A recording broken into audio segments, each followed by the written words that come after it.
خذ من التاريخ عبرة وابدأ الرحلة بعبرة، واجعل الإيمان زادك لو سقاك الوقت مرة، لو سقاك الوقت مرة. الحياة هذه مشاهد والمطر يبدأ بقطرة، والبشر مؤمن وجاحد والثمر في الأصل بذرة. الحياة هذه مشاهد والمطر يبدأ بقطرة، والبشر مؤمن وجاحد والثمر في الأصل بذرة. خذ من التاريخ عبرة. بسم الله الرحمن الرحيم. من أعظم المبشرات في الدنيا، بل هو أعظم بشرى في الدنيا، أن يبشر الإنسان بأنه في الجنة. ترى مو شيء سهل، أن الإنسان يبشر بالجنة وهو لا زال حيا. شبه من الدنيا إذا بشر في الجنة، والله الدنيا تصير عنده ولا شيء. ولهذا بشر النبي صلى الله عليه وآله وسلم بعض أصحابه، بل الكثير من أصحابه، بأسمائهم. بشرهم بالجنان، ليس فقط العشرة المبشرون، بل غيرهم من نساء ورجال سماهم بأسمائهم أنهم من أهل الجنان. يدخل عليكم الآن رجل من أهل الجنة، فلان من أهل الجنة. من أراد أن يرى أو ينظر إلى رجل من أهل الجنة فلينظر إلى فلان.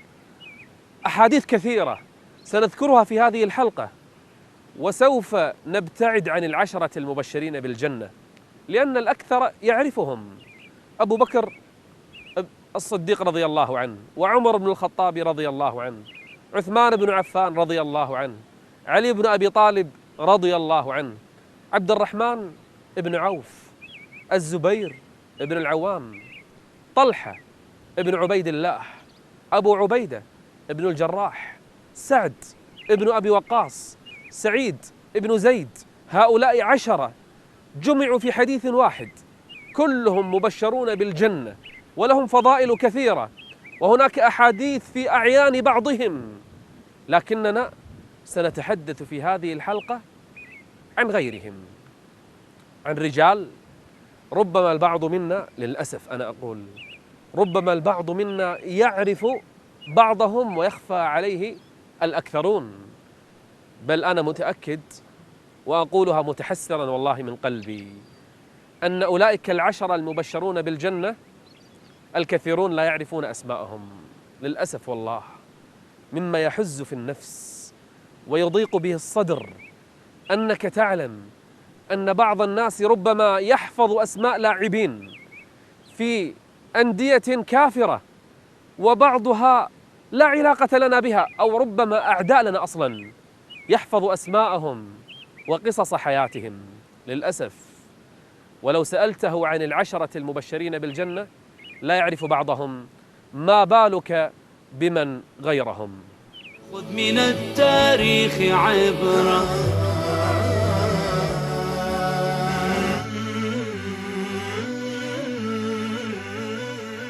من الناس الذين بشرهم النبي صلى الله عليه وآله وسلم بالجنة صحابي كان يهوديا فأسلم، اسمه عبد الله ابن سلام. كان كبيرا من كبراء بني إسرائيل، هو يرجع نسبه إلى بني إسرائيل، وكان عالما من علمائهم، ابن عالم من علمائهم. لما أسلم أخفى نفسه عند النبي صلى الله عليه وسلم وقال للرسول: اسألهم إذا جاءوك أحبار اليهود وكبراء اليهود، اسألهم عني. فلما سألهم عن عبد الله بن سلام قالوا: سيدنا وابن سيدنا. قال: رأيت من أسلم؟ قالوا: نعيده بالله أن يسلم. عبد الله بن سلام يسلم، فخرج من عند النبي صلى الله عليه وسلم يشهر إسلامه وشهادته. فلما نظروا قالوا: سيئنا وابن سيئنا، شرنا وابن شرنا. قلبوا الكلام كله وخرجوا. وفيه أنزل الله عز وجل: وشهد شاهد من بني إسرائيل على مثله فآمن واستكبرتم إن الله لا يهدي القوم الظالمين. من هذا الرجل؟ إنه عبد الله بن سلام. قال النبي صلى الله عليه وسلم: عبد الله بن سلام في الجنة. وشهد شاهد من بني إسرائيل على مثله فآمن واستكبرتم إن الله لا يهدي القوم الظالمين. صحابي آخر أيضا بشره النبي صلى الله عليه وسلم مو بس بالجنة، بنعيم محدد بالجنة. أبو الدحداح رجل من الأنصار، عنده مزرعة، عنده حديقة. سمع أن صحابي أبو لبابة اختلف مع يتيم على نخلة، فقال اليتيم أعطني النخلة عشان يكمل فيها حائط، يسكر فيها الحائط. ما رضي أبو لبابة، لأنه في البداية يعني قال ادعى أن النخلة له، فلما حكمت النخلة لأبي لبابة قال ما أعطيك إياها. فقال النبي صلى الله عليه وسلم أعطه النخلة ولك مثلها في الجنة. قال ما أريد يا رسول الله، لأن صار خلاف في البداية، فقال ما أريد، ومن حقه ما يريد الفضل، هو حر. سمع أبو الدحداح بالفضل هذا فأسرع إلى أبي لبابة قال تعطيني النخلة بحديقتي كلها؟ قال ماذا؟ قال لك كل الحديقة.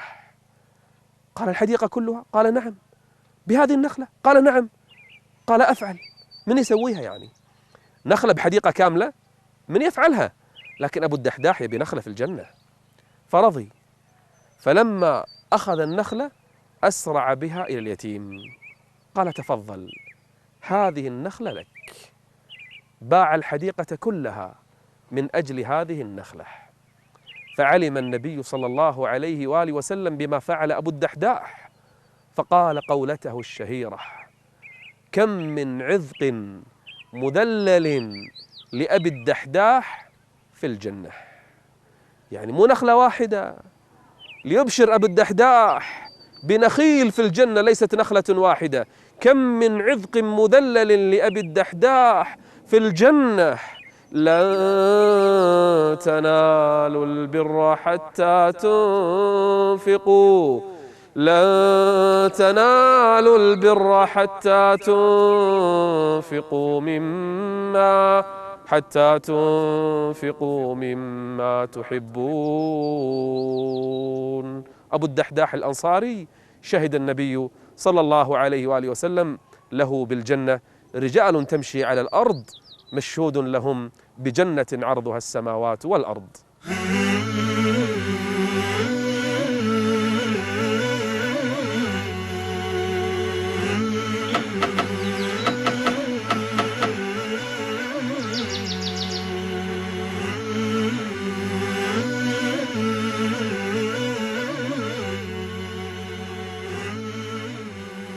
قال لقمان لابنه: يا بني إنما الدنيا كبحر عريض هلك فيه الأولون والآخرون، فإن استطعت فاجعل سفينتك تقوى الله، واجعل عدتك التوكل على الله، واجعل زادك العمل الصالح، فإن نجوت فبرحمة الله، وإن هلكت فبذنوبك.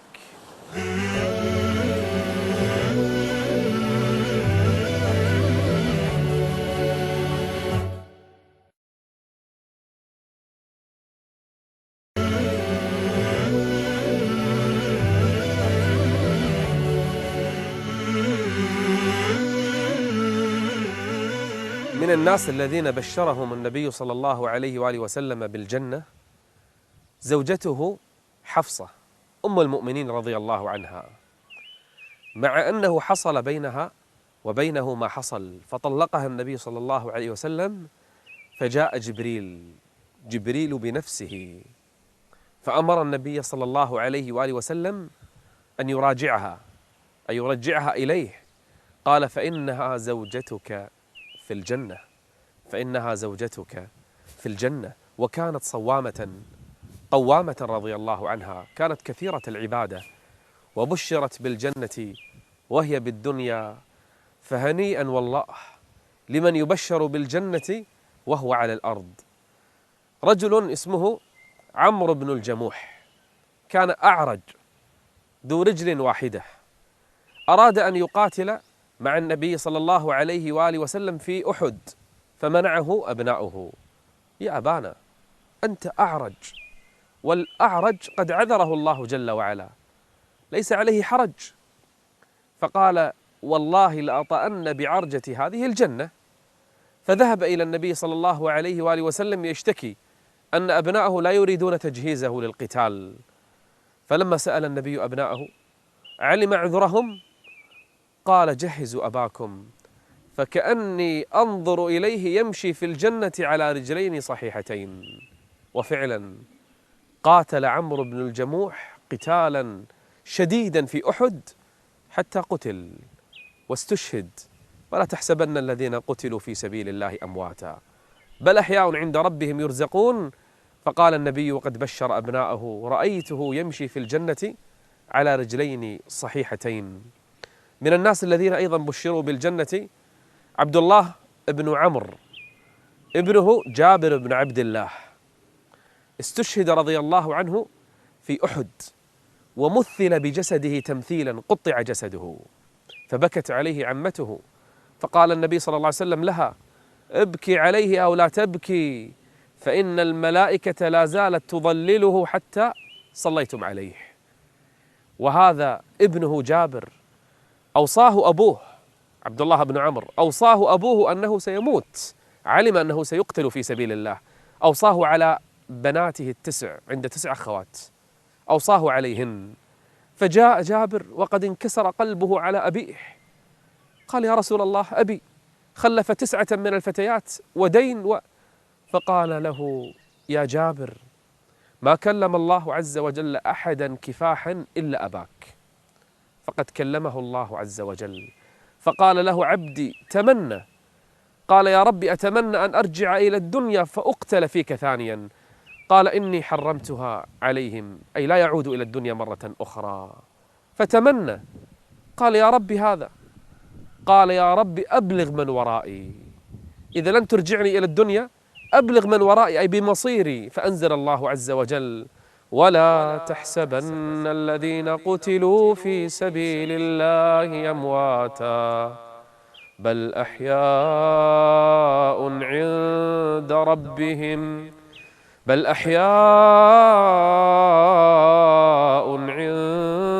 ربهم يرزقون. عبد الله أبو جابر صحيح أنه ترك الدنيا، لكنه بشر بجنة عرضها السماوات والأرض. صدقوا ما عاهدوا الله عليه، فمنهم من قضى نحبه ومنهم من ينتظر وما بدلوا تبديلا. خذ من التاريخ عبرة.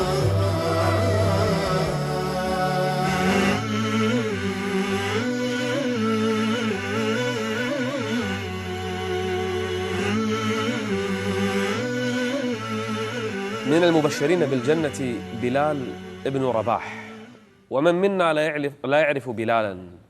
أول مؤذن لرسول الله صلى الله عليه وآله وسلم، كان سابع 7 دخلوا في الإسلام، أول 7 دخلوا في الإسلام منهم بلال. بلال عذب، بلال أوذي، بلال جلد، بلال كان يجر على الرمضاء، بلال يوضع الصخر على صدره، بلال عذب في سبيل الله عز وجل. بلال جاء أبو بكر ليشتريه، فعرض عليهم 5 أواق من ذهب فأعطوه، قالوا: لو أعطيتنا أواقا واحدا لبعناه لك، يعني ما يسوى شيء. قال: والله لو لم تبيعوه لي إلا ب100 أواق من ذهب لاشتريته. هذا بلال. وأنزل الله في أبي بكر: وسيجنبها الأتقى الذي يؤتي ماله يتزكى. كبر بلال وأبلى بلاء حسنا في الإسلام، حتى جاء النبي صلى الله عليه وآله وسلم يوما يسأله: يا بلال، أخبرني بأرجى عمل عملته في الإسلام، فإني قد سمعت خشخشة نعليك في الجنة. أنا سمعت صوتك، صوت نعليك في الجنة، علمني ماذا صنعت في الإسلام حتى وصلت إلى الجنة. قال: يا رسول الله، لم أعمل عملا أرجى عندي في الإسلام من أنني ما توضأت في ساعة من ليل أو نهار إلا أحدثت له من الصلاة ما شاء الله عز وجل. ما توضيت في ليل أو في نهار إلا وصليت ركعات سنة وضوء كما تسمى، إلا صليت ركعات بعدها ما شاء الله عز وجل. بهذا العمل دخل بلال رضي الله عنه وأرضاه جنة عرضها السماوات والأرض. رجل آخر ممن بشر بالجنة يسمى الأصيرم بني عبد الأشهل.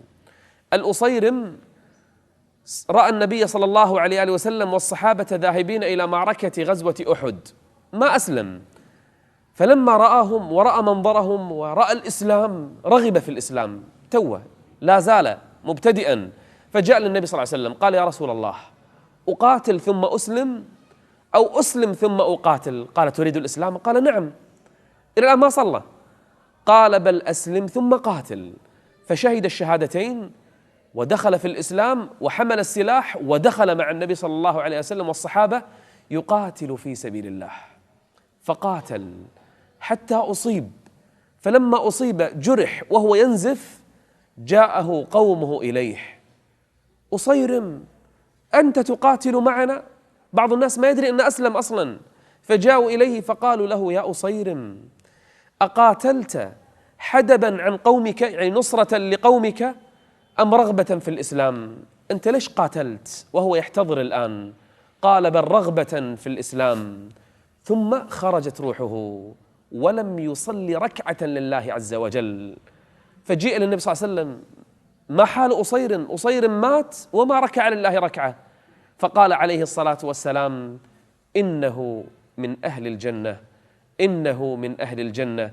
إن الرجل، إن أحدكم ليعمل بعمل أهل النار حتى ما يكون بينه وبينها إلا ذراع، فيسبق عليه الكتاب فيعمل بعمل أهل الجنة فيدخلها. بلال في الجنة وأصيرم في الجنة.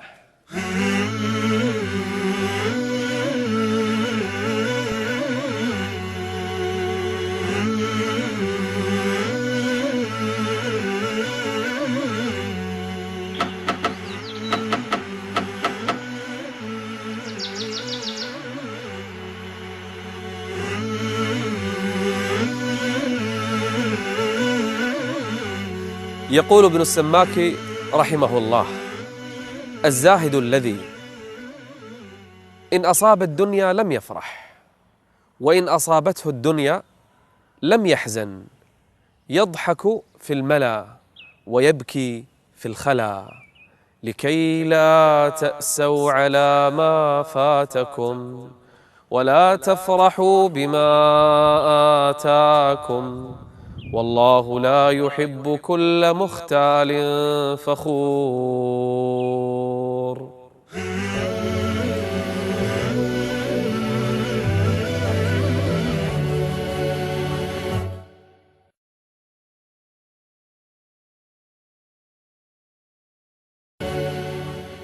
يحدث النبي صلى الله عليه وآله وسلم أصحابه يوما عن مشهد من مشاهد يوم القيامة رآه أطلعه الله عز وجل عليه. قال: فإذا النبي معه الرجل، والنبي ومعه الرجلان، والنبي ليس معه أحد، والنبي معه الرهط، والنبي معه الرهيط، إذ رفع لي سواد كثير، يعني أمة كبيرة جدا، فقلت: من هؤلاء؟ فقيل: هؤلاء أمتك يا رسول الله، هؤلاء الناس البشر الخلق العظيم السواد الكبير، هذه أمتك يا رسول الله، ومعهم 70,000 بلا حساب ولا عذاب. إضافة إلى هؤلاء 70,000 لا حساب ولا عذاب. فسأل الصحابة الرسول عليه الصلاة والسلام: من هم يا رسول الله؟ قال: هم الذين لا يسترقون ولا يتطيرون ولا يكتوون وعلى ربهم يتوكلون. واحد من الصحابة اسمه عكاشة ابن محصن قال: يا رسول الله، ادعو الله أن أكون منهم. قال: فإنك منهم. قال: فإنك منهم. بشر بأنه يدخل الجنة بلا حساب ولا عذاب. فقام رجل آخر فقال: وأنا يا رسول الله. قال: سبقك بها عكاشة. قدر الله أن يكون عكاشة هو الذي ينال هذا الفضل، فهو رجل يمشي على الأرض لكنه مبشر بالجنة. امرأة من الصحابة اسمها الرميصاء بنت ملحان. ما أعظم هذه المرأة، عابدة امرأة عاقلة من أعقل النساء كانت، تخرج في الجهاد مع النبي صلى الله عليه وسلم، تساعد الناس في الخلف، تصنع وتحمل وتداوي وتطبب، امرأة عاقلة. لما توفي زوجها اسمه مالك بن النضر، لما توفي زوجها جاءها أبو طلحة يريد الزواج منها، قالت: يا أبا طلحة، أليس إلهك الذي تعبد، أليس إلهك الذي تعبد خشبة تنبت في أرض كذا ينجرها حبشي من بني فلان؟ قال: نعم. قالت: لن أتزوج رجلا يعبد إلها خشبة تنبت في الأرض وينجرها فلان، إذا أسلمت فإني لا أطلب منك شيئا. فذهب أبو طلحة يفكر، ورجع إليها وهو يقول: أشهد أن لا إله إلا الله وأن محمدا رسول الله. أعظم مهر وأفضل مهر قدم للرميصاء الإسلام، كان مهرها الإسلام. هذه المرأة الصالحة العابدة هي أم من؟ أم أنس ابن مالك خادم النبي صلى الله عليه وسلم، أرسلته إليه يخدم النبي بلا مقابل 9 سنوات وهو يخدم النبي، يتعلم آدابه وأخلاقه ويتبعه. في الحديث أن النبي صلى الله عليه وسلم يقول: دخلت الجنة فإذا أنا بالرميصاء بنت ملحان، أي بشرها النبي صلى الله عليه وسلم بأنه رآها في جنة عرضها السماوات والأرض، إنهم مبشرون بالجنة. خذ من التاريخ عبرة.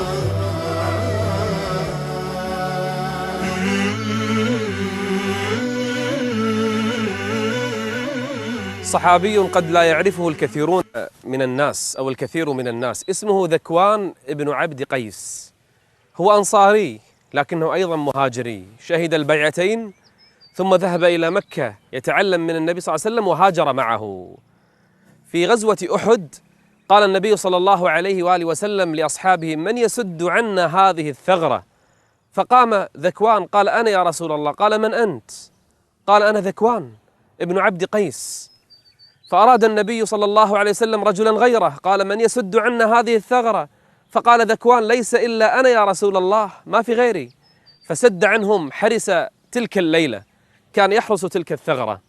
وقال النبي صلى الله عليه وسلم لذكوان وقال للصحابة: من أحب أن يرى رجلا يطأ بقدميه خضرة الجنة فلينظر إلى ذكوان.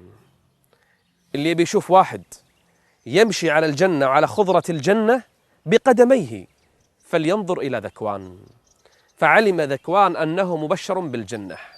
وفي صبيحة يوم المعركة ودع أهل بيته، فقام نساؤه زوجاته إليه، قمن إليه يعني يتوسلن إليه أن يبقى. قالت إحداهن: لمن تتركنا يا ذكوان؟ فنظر إليهن وقال: موعدكن يوم القيامة، موعدكن يوم القيامة. فقاتل حتى قتل رجل مبشر بالجنة: من المؤمنين رجال صدقوا ما عاهدوا الله عليه، فمنهم من قضى نحبه ومنهم من ينتظر وما بدلوا تبديلا. حارثة بن سراقة أول أنصاري يقتل في بدر. جاءت أمه يقال لها أم الربيع عند رسول الله، قالت: يا رسول الله، أين حارثة؟ ما مصيره؟ إن كان في الجنة صبرت، يعني بشرني يا رسول الله، دخل الجنة ولا ما دخل؟ فرد النبي عليها يقول: يا أم حارثة، أهبلت؟ إنها ليست جنة، إنها جنان، وأن ابنك أصاب الفردوس الأعلى. رجل آخر مبشر بالجنة جعفر بن أبي طالب في غزوة مؤتة، حمل الراية بيمينه، قائدا كان، قطعت يمينه ثم شماله فقطعت شماله، ثم جلس على الأرض يداه مقطوعتان يحمي راية المسلمين ألا تسقط، فتكسرت الرماح عليه والسهام والنبال، وهو يقول: يا حبذا الجنة واقترابها، طيبة بارد شرابها، والرمروم قد دنا عذابها، كافرة بعيدة أنسابها.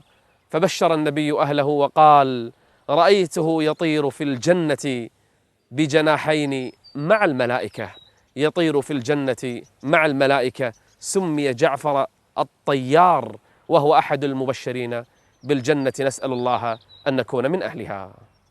خذ من التاريخ عبرة.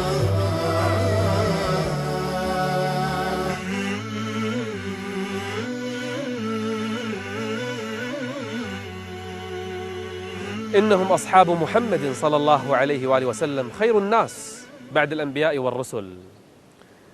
كم من بشر منهم بالجنان.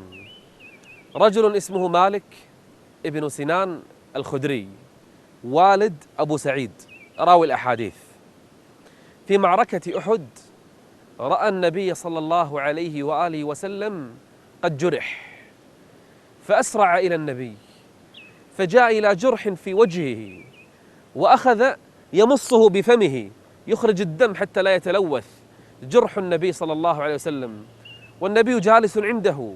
مالك بن سنان يشرب من الدم، يعني يمص من الدم علشان لا يتلوث وجه النبي صلى الله عليه وسلم. فلما مص الدم وطهر جرح النبي صلى الله عليه وآله وسلم قام، فقال له أصحابه: مجه، طلع الدم ترى مو زين. قال: والله لا أمجه، يعني ما أخرجه، هذا دم من؟ دم محمد صلى الله عليه وسلم، أراد أن يختلط دمه بدمه.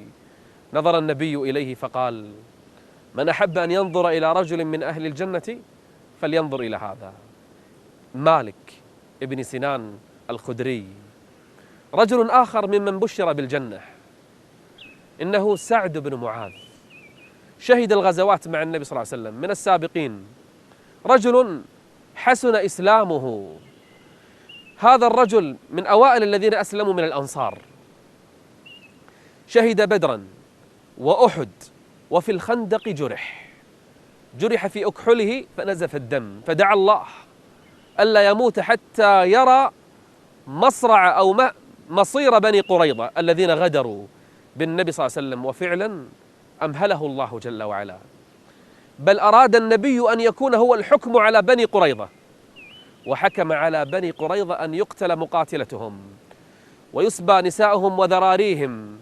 فلما سمع النبي الحكم قال: الله أكبر، حكمت فيهم بحكم الله عز وجل.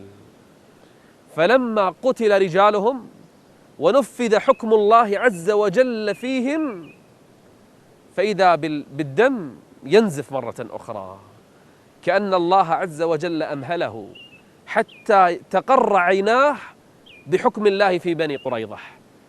فلما انتهى الحكم نزف الدم وتوفاه الله عز وجل. تعرف ماذا حصل لسعد؟ ما حصل لأحد من الناس. اهتز لموته عرش الرحمن، عرش الرحمن جل وعلا، وما أدراك ما العرش. اهتز لموت سعد، ولا يهتز عرش الرحمن لأي واحد.